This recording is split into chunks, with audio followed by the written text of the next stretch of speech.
On my recent trip to Eastern Europe, I was speaking with one of my interpreters, a young man who had moved to Georgia from Minsk, Belarus. I asked him what prompted him to move, and he told me, he said, I was willing to risk crossing the border rather than being condemned to death in an unjust war. I had heard that story many times from other young men from Russia and Belarus who had similar situations.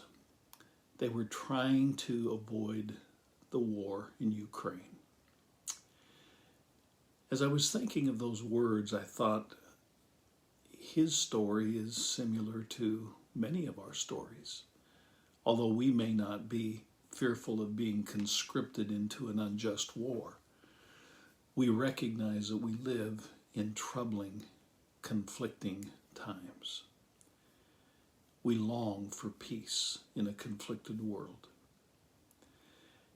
And I was just thinking that our world has always been conflicted.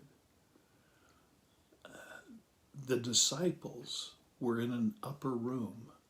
The doors were locked. They were fearful of what was going to happen to them next. Life was uncertain for them. And yet the resurrected Jesus appears to them, and the very first words Jesus says to them, "Peace be with you." Those are powerful words. I mean, the Jews had just killed Jesus. What was to prevent those who had chosen to follow Christ from being next? But it's the resurrected Jesus who appears to his frightened disciples.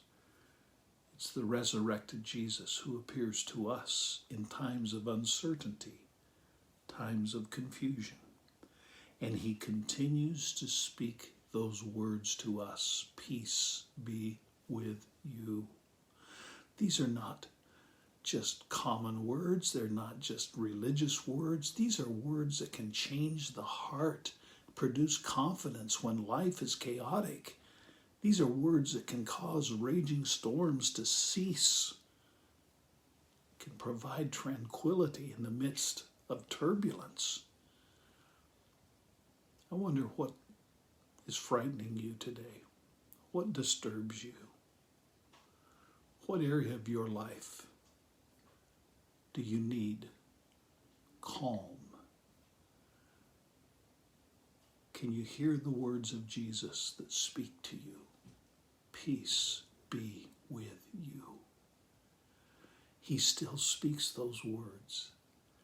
And I wonder today, who do you know that could benefit from hearing those words and receiving those words?